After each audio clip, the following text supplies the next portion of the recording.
SNX Marathi, Siddheshwar news express, सत्यासाठी SNX सोबत.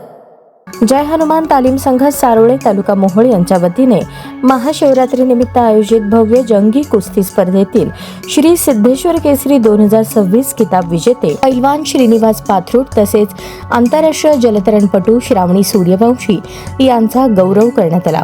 हजारो कुस्तीप्रेमींच्या उपस्थितीत पार पडलेल्या या स्पर्धेत श्री सिद्धेश्वर केसरी 2026 या मानाच्या किताबासाठी महाराष्ट्रातील नामांकित मल्लांमध्ये चुरशीच्या लढती रंगल्या. या विशेष कुस्ती मैदानाचे उद्घाटन आमदार राजू खरे आणि सोलापूरचे महापौर विनायक कोंडाल यांच्या हस्ते करण्यात आले.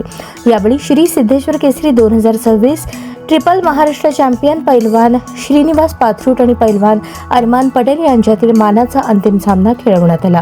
अत्यंत अटीतटीच्या आणि रोमहर्षक झालेल्या या लढतीत पैलवान श्रीनिवास पाथरूट यांनी उत्कृष्ट कौशल्याचे प्रदर्शन करत विजय मिळवला आणि श्री सिद्धेश्वर केसरी 2026 या किताबाचे ते मानकरी ठरले. आरंभ फाउंडेशनचे संस्थापक अध्यक्ष यशवंत पाथरूट यांच्या वतीने व विठ्ठल पाथरूट यांच्या स्मरणार्थ श्रीनिवास पाथरूट यांना चांदीची गदा सन्मान चिन्ह प्रदान करण्यात आले. स्पर्धेत राज्यातील विविध भागातील नामांकित तसेच उदयोन्मुख मल्लांनी सहभाग घेतला होता. प्रत्येक सामन्यात मल्लांनी ताकद, चिकाटी आणि तांत्रिक कौशल्याचे उत्कृष्ट दर्शन घडवले. याच कार्यक्रमात आंतरराष्ट्रीय जलतरणपटू श्रावणी सूर्यवंशी हिचा विशेष सत्कार करण्यात आला. या प्रसंगी जिल्हा परिषद सदस्य चरणराज चौरे, नगरसेवक बिज्जू प्रधाने, नगरसेवक कोंडी, नगरसेवक युवराज सरवदे, अक्षय अंजिखाने, विश्वास शिंदे, अर्जुन जाधव, यशवंत पाथरूट, जनार्दन पाथरूट, शंकरण्णा पाथरूट, हनुमंत अण्णा पाथरूट, कमलेश पाथरूट, आनंद कुमार शिंदे, समाधान पाथरूट, सीताराम पाथरूट, सूरज पाथरूट आदी उपस्थित होते.